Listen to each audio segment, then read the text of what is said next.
Hi guys, welcome back. If you are watching this in 2024, we're actually recording this on New Year's Eve. Never a day of work lost. What do we have on the agenda for today? Oh, this is my husband, by the way, if some of you haven't met him before virtually. Nice to meet you all. So we're going to be watching some relationship TikToks and just kind of having a laugh. Also, there's another thing to celebrate, almost 400k subscribers. Yay! That's pretty big. And then there is another thing to celebrate today, which is the connection course. So I recently released a 4+ hour course online that you can find on LearnWorlds.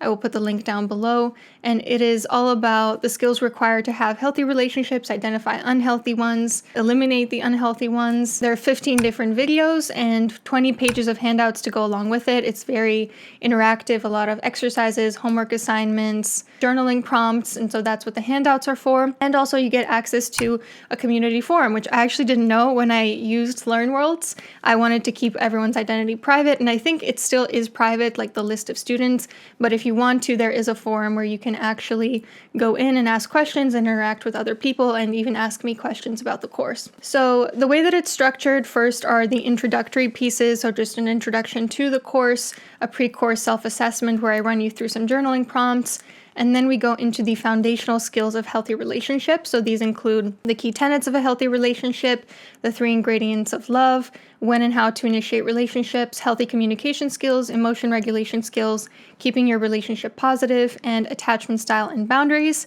And then we move into conflict management, so combating the 4 horsemen of the apocalypse, the 4 conflict styles, healthy conflict skills, and then ending unhealthy relationships, so signs of an unhealthy or abusive relationship, how that differs from a healthy one, and how to healthily end a relationship. And then we wrap it up with sort of a summary of everything to help you retain the information.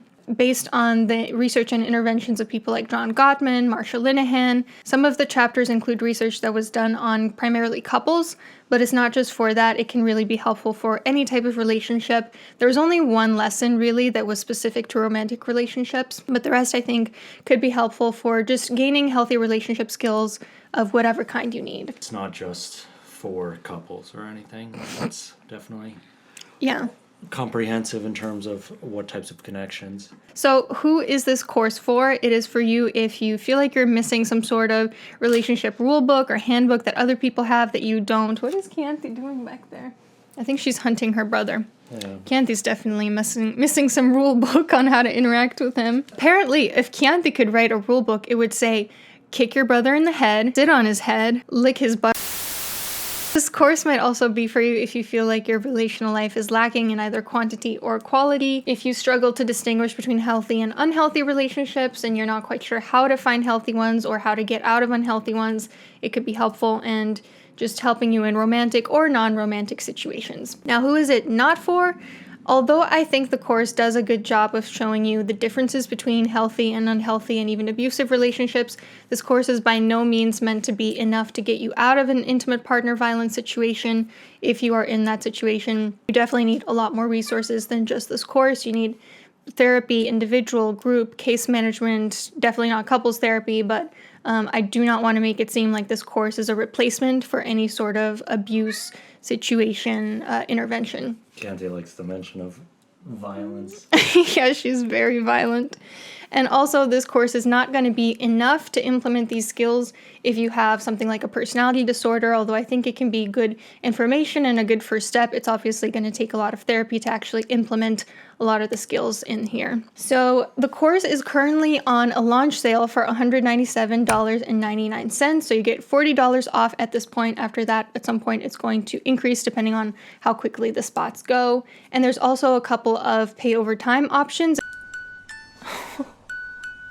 She's so cute. She's very cute. Yeah. I'm gonna say I'm manhandling her. She loves her papa. Whatever he's doing, like, she loves it. Like, if she didn't, she would be running across the room. Yeah, she has very good boundaries. Yeah. Just as a point of reference, Anna's therapy rates are $170 an hour, so there are 4 hours within this course, so you're getting a good deal on that. What I pay for my therapist is more than this, and that's like every single week. You put like a couple of months into this, some days working 12-hour days, Yeah. putting all this together, the filming, the editing, the script. In the meantime, you can always watch the hundreds of hours of free videos that Anna has posted on her channel. That's not going away. I actually just bought a course the other day. I'm not going to say for what, but it's from a therapist, and I've never actually bought a course before, and I feel like it's the most valuable use of my money that I've spent so far. Yeah, not to knock that other person, but yours doesn't have any fluff. You really do cut right to the chase. You don't have, it's not a live Zoom recording. It's all chopped up, so there's no bulk. It's not Anna sitting around saying, she gets right to the point. You also get lifetime access to the lessons, so there's that as well. So I will put a link if you're interested in that. Again, no pressure if you cannot or do not want to purchase it. It's a great way to support the channel. So let's get to the TikToks. So we're going into this blind. We haven't actually scoped out what there is out there. Man doesn't see or feel the need to step up and be better because he starts to believe you ain't going nowhere. He starts to believe that regardless of what he does, you're going to stick around. And this becomes especially true when he's already messed up many times or he's done inappropriate things and you keep taking him back. He has no reason to. What do you think so far? I mean, he's got a point. Like, Yeah. if you don't stand your ground, if you don't set up these boundaries, if you actually back off of what you had said previously, like, yeah, people are going to walk all over you. It's not just in relationships. It's like, intimate partner relationships, but in any sort of relationship, friends, coworkers. You don't want to be a floor mat. Yeah, floor mat? Yeah. Doormat? Floor mat. Yeah, like this actually reminds me of the part in the course where I was talking about commitment and how even when we talk about like you have to have commitment in a romantic relationship, it's never unconditional.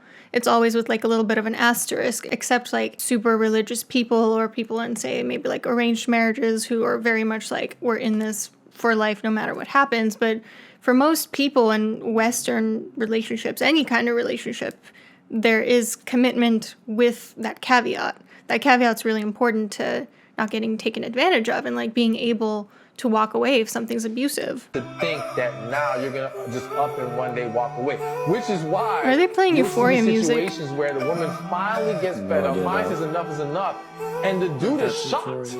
He's like, I can't believe it, to the point where he's mad at her. And you would think as a woman, you're like, how could you not expect for me to at some point get sick and tired of this and leave you? But to him, it was like, you ain't leave all those other times. A lot of times in dating, you're going to experience people that are hot and cold, right? One week they're texting you like crazy. The next week they're being short with you and they're not giving you so much attention. What's our first emotional response to that? It's call them out, right? Say, hey, listen, I don't understand why you're not hitting me up. Or, hey, listen, I think I need to take a step back from this situation because it's really bothering me. Let me tell you something. The worst thing that you can this do is Matt Walsh. is verbally tell someone that their lack of... Okay, we're gonna skip that one. Relationship with someone who you want to be with forever, then please listen to this so you don't make the same mistakes I did and lose that person.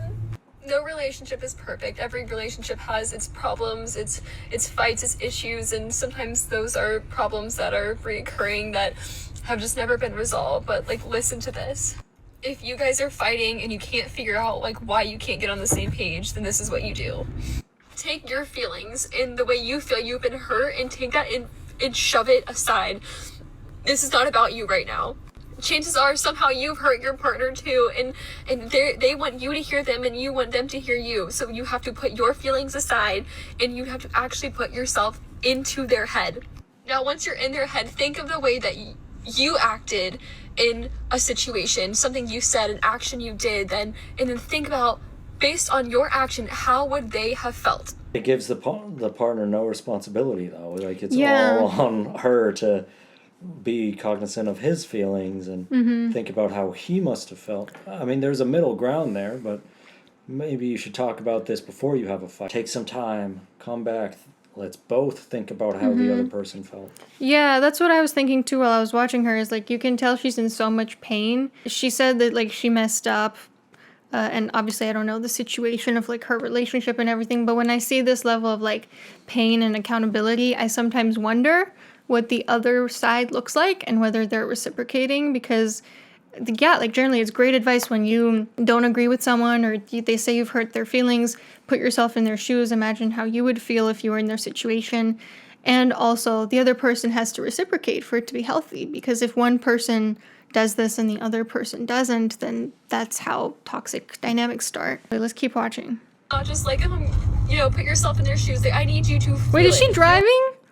Why do people do this? Don't do this. This Best is time to dangerous. TikTok. Oh my god. That emotion, feel their pain.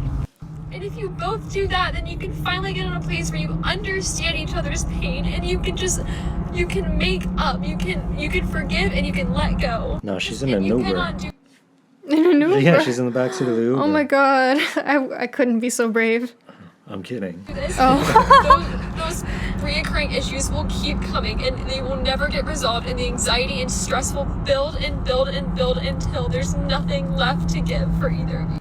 Okay, a couple things. Most relationship issues actually don't get resolved. And so I think this is generally good advice that like both people need to come together and like hear the other person out, but you also need to be realistic that most problems don't actually have a solution. They're just going to be sometimes contradicting needs, incompatibilities. That's just how it goes. And another thing she said earlier was you need to push your feelings aside. I would want to maybe reframe that from push your feelings aside to put them on hold. I need my grounding object. Oh, that's cute. So in the course, I talk about how first you need to step into receptive communication skills and like hear the other person out. And then you can move into active communication skills where you actually make your case, state your perspective, try to be persuasive. So yeah, it's good to like temporarily close the door on your feelings, but not like push them aside, just like reopen that door in a little bit, and hopefully the other person is willing to hear them as well. Yeah. Don't let these stupid fights make you lose the thing that you love the most in the world. It's not worth it, I promise. Put your feelings aside, empathize with your partner, and just love them. Literally just love them. Like, please stop fucking fighting and just love each other. I'm curious to go to her page to see if there's any update, and like maybe she was like, oh, actually that was a super toxic relationship or something. Yeah. Okay, there's an update. Hi everyone. I know I kind of dropped a bomb and then disappeared, so I thought I'd just check in and let you guys know how I'm doing. As much as I couldn't believe it a week ago, like it really is true. Everything does get better with time, because with time comes clarity. And you start to see past the idealized version of the person that you used to know. So now I really am just focusing on me and what makes me happy. Talk. Well, weren't they already broken up? Oh, I thought they were just going through a fight. No, I took it as she had lost him. Wait, let's hear. And how I'm going to be the best version of myself, and I feel a lot better. I've been doing a mix of like keeping myself busy, but also letting myself feel. But like what's really been super grounding has been friends and family, and just kind of doing the things that I love to do. Did she kind of hint that like she doesn't idealize her ex quite as much anymore? Yeah, good for her. Okay, I'm really curious to go down a rabbit hole, but I don't want to like fully put her life on blast either. So let's go with something different. Oh, Therapy Jeff. I would never do to my partner. One, give them the silent treatment, because first of all, that can be incredibly triggering to people that had parents who punished them that way. It can be traumatizing. And second, you can't just say that with no context. I'm going to come out with a masterclass on how to stonewall. Not a masterclass, a Learn World. Learn Worlds. Learn Worlds course on how to stonewall 101. Who would you say has been the most influential for you? I don't know. There's so many great stonewallers out there. I don't want to name any specifics, but it's going to be a great course. I'm probably going to do 5 hours of... Oh, we're trying to one-up me. Yeah, 5 hours, 17 modules, homework every single night. It's going to be great. It's just going to be live feed of me staring at you, not saying anything. Stonewalling is always the best way to repair ruptures. Yes, the best. He does not stonewall, by the way, in case... I'm learning. No, yeah, he's an amateur stonewaller. You'll get there. because it's childish and mean and is meant to create anxiety. I hate it. Two, tell them why my ex was better than them, because that's just unnecessarily Does messed that? up. And what is the point of this? You're opening up a can of worms where your sweetie is going to constantly think that you're comparing them to your last partner all the time. If you have to do that, which you shouldn't, keep it to yourself. 3, teasing them or putting them down on a regular basis. Light teasing. You tease me all the Yeah, time. I do. I wonder if I did a tally of all the things you've teased me about today. What sorts of things have you teased me about? Technology. Yeah, math. Math. They're gonna think I'm stupid. You've shown you're not stupid on this channel. You just can't do math. Addition, subtraction, multiplication. Oh my god. There's definitely more. Oh, you made fun of me with the bags. Oh, carrying groceries? Yeah. Yeah. Oh, you made Or fun. lack of carrying Remember groceries? when you said, can Romanian women ever truly be happy? Yeah. Well, it depends. Is it done with malicious intent or is it done with endearment? I always feel like you're doing it with endearment. Yeah, it's never been with malicious intent. No. Oh, body language you- experts are going to be checking at me, scratching my You said ear. that last time too. No, They're it's never always- with malicious intent. Never do this with men. Never complain and never explain. When you complain all Yeah, the just time, shut you're up. never gonna I think that's what she's Yeah. saying. get what you want. The only way to get what you want from him is to literally ask him. And when you explain yourself, you give away your power. Let your silence be your strength. Because a high-valued woman will only speak when necessary. Is this a green screen? I don't know. I don't think so. Emily in Paris theme song or whatever.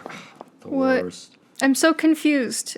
Oh, she's driving too. You know why men text so many women at the same time? The truth is that dating nowadays is more difficult because we women have higher expectations than we've ever had. We What? have become so independent. We That's make our women's own money. fault. We have our own homes. We don't need a man to save us. We need men to add to our lives. But here's the thing. Would you rather date a guy who works at McDonald's? Okay, he's good looking.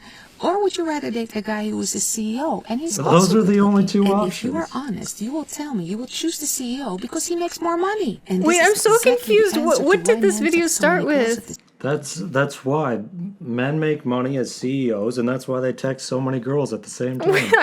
Every same time she talks, They're I'm just like, what? trying How to does that luck. They're relate? just shooting arrows left and right to see which girl will fall for them. Because every man knows if you It's want a to get numbers to the game. money, you're gonna need some money. So if you're just an average guy, what are you gonna do? You're gonna You know, to get the honey, you need some money. That's why they're texting so many girls at the same time. That logic doesn't work. try and see what sticks. And this is why I always say texting to a man, especially in the beginning, means absolutely nothing. Because it's not until this man is secure in a relationship with one woman that he feels the need to stop spreading the word that he's still available. You know why men text so much? Is that true? No, that's not true. I don't know where she's getting her info. I'm really excited for this one. It says how to manipulate a man, so I'm hopeful to learn some good stuff. Yeah. Did you know that we all manipulate each other? When you go out, don't you try to dress up nice so that you get attention? Or when That's why we dress up nice. No, I believe this might be what we call a case of projection. Could be. you're in the process of making a new friend, aren't you extra pleasant so that they will like you? And when you're in a relationship with a man, part of you is trying to be that person you think he wants to have next to him. And the other part of you is trying to influence him so that he does things for you that you want him to do. To make him do things for you, it doesn't always work that you're on top of him and you're trying constantly to influence him. Because then he doesn't believe that he's the one who actually wanted to do this thing for you, but it's you who's in control. So you must do exactly the opposite. You must pull your energy away from him. It's actually by you doing less and being less available for him that will make him want to do more to pursue you. Because every man who's I'm so confused. Every time she talks, I feel like my head is like being entangled. Do you understand what she's saying?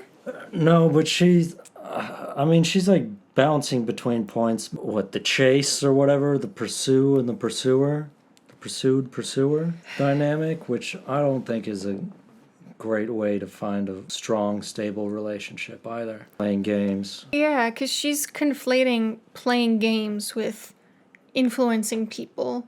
They're two different things. Would you say she's making the case that men are manipulative too? Yeah, she said both. Everyone's manipulating everyone. Again, like anytime someone makes like such broad statements about people, like, oh, everyone does this, or, the world is this specific way, it's almost always a case of projection. Motivated when he feels that he needs to work a little bit to earn your love. And the other way you can influence a man, and so many women don't get this, is, for example, he tells you an idea. He says to you, I was thinking to take away all the plants in the backyard, get some friends together, dig a hole, and make a pool. And because you think this I'm sorry, I'm so confused. What does this have to do with anything? idea is ridiculous, and you know that he's never going to pull it off. You're going to start a whole discussion with him. You're going to be like, what do you know about pools? Classic Nothing. example. What you should I gotta stop you from making pools in the backyard constantly. is go along with it, because you know deep inside it's never going to happen anyway. So tell him, great idea. The conclusion is, ladies, a man needs to feel that he's the head of the house, but you as a woman are the neck, and you will turn the head into any direction you want, but you have to be smart about it. Did you know that? Okay, this is from my Big Fat Greek Wedding. This is not like as wise as it seems. Does it seem wise? As wise as it would like to present itself. Let me tell you something, Tula. The man is the head, but the woman is the neck. And she can turn the head any way she wants. Do you have any thoughts? Yeah, As a well, it man? is like she's conflating influence with manipulation, as you said. Like what's the goal of telling him, yeah, that's a great idea to go build a pool in the backyard? What do you get out of that? I think I understand her point now because she tied it to my Big Fat Greek Wedding and I recognize it. She's saying that you gotta convince a man that he's doing what he wants when really you should be turning him to do what you want of him. But she doesn't get to how to turn him to do what she wants. Yeah, all she's saying is like, yeah, tell him his idea is great, and he. Yeah. She basically made it sound won't like his happen. idea is gonna run into the ground anyway. Yeah, but like, what did she want to have? Like, how many holes did he drill in the backyard before that happened? This last one, okay, this one's really good. I'm really excited to find out my 4 most important wife duties. Yeah, let's hear him. These are the 4 most important wife duties. Number 1 is the most obvious one. Every wife must have sex with her husband. And I know a lot of women Oh my god. will tell me if I don't feel like it, I just don't want to do it. But here's the thing with It's called consent. men. Men need sex more than women do. The wife keeps denying her husband in bed. It doesn't Denying. just damage the bond they have, but it also hurts his ego because he will feel that he's not good enough for her. The sex Okay, of course, having physical intimacy is one of the ways that you can strengthen your relationship, feel connected. Of course, that's true. And sometimes if you like want to work on that and you make a decision like, hey, I want to use this as a way to improve that, then that's perfectly fine. But like, it's not duty. Like, that's such a disgusting way to put it. Oftentimes when women aren't feeling the physical intimacy with their long-term committed partners, it's because they have some sort of unmet emotional need. And so really the issue isn't why doesn't she want to engage in this? It's, is there something emotionally that's not getting met that could be, if fulfilled, making her more in the mood for that? If you're like working all day, never feel appreciated, if your emotional needs go ignored, then of course you're not going to be in the mood for physical intimacy because it's not like that. Like, for women especially, it's emotional intimacy that leads to physical intimacy. Yeah, I want to watch the 4 duties of a man as a husband. second wife Something tells me she doesn't have them. duty is to accept her husband for who he is. This is one of the most difficult things for any wife. Because very often a woman marries a man of whom she I love sees the the highlighting. potential. So she expects him to live up to that potential. But if he doesn't, she gets disappointed. And that's when a woman starts to try to change her man so that he will become that man she thought she married. The third wife duty. Oh, she might influence him. Acceptance is important regardless of gender. I think this really just boils down to don't marry people for their potential. Is to appreciate everything he does for you. Because when you as a wife appreciate what he does for you, he will be inspired to do more for you. Because I love how it comes back to manipulation. And again, it's so interesting that she says, like, you need to appreciate him, but we just talked about how not feeling appreciated might actually be what's causing number 1. wives don't get is that the husband also needs appreciation, even for the small things he does for her, like washing the car. And the fourth wife duty is to always... The fourth wife, Judy, it said. Of course, appreciating your partner is incredibly important. Of course. I don't know why this is specific to wives. And why she says that most wives don't appreciate their husbands. It's a duty. Wives are just not fulfilling their duties left and right. Make him feel that he's the leader in a relationship. Every man wants to believe that they're their woman's hero. When you show him that you trust him to take on the responsibility of the relationship, you actually make him want to work for it. These are the 4 most... Okay, the research is pretty clear. The more egalitarian a couple gets, the happier they are, the less likely to break up they are. I have no idea where this whole, like, men lead and women submit trend has come from, but it's incredibly incorrect. The most important thing is for you two to be equals, to treat each other both with respect, for there to not be potential for abuses of power. So there should be a divide where the men do the math and women don't do the math, because math is inherently misogynistic. Yes, it is. It really is. Final thoughts on this wisdom we've heard today? Well, some of it was good. Yeah, I'm going to give her a follow. We'll see if anything comes out of it. Relationship advisor. Yeah, and BS in psychology. Okay. Marriage cheating, 1 million+ video. 5 million views. She's doing numbers. What, did you really follow her? Yeah, I need to stay in touch. Oh my god. Okay, well, thank you all for watching. I hope you have a really lovely beginning of the year in 2024 overall. Again, I'll put the relationship course in the description box if you want to check it out. No pressure. And hopefully we'll see you soon. Let me know if you want Nikolai on more videos, because obviously he's a very funny guy. He looks like a mix between, what is it people say? You don't need to go into that. People say he looks like a mix between Edward Cullen and Stefan Salvatore, which is unfortunate because I'm Team Damon all the way. And that he sounds like Jesse Pinkman. Yeah, or Elvis. Yeah, or Elvis. Though I do a great Elvis impression. Are you going to do it? I'm not going to do it. Please, I would need someone to join me on the horror of I'm- this. Say it, please. Please. Some things are better kept between husband and wife.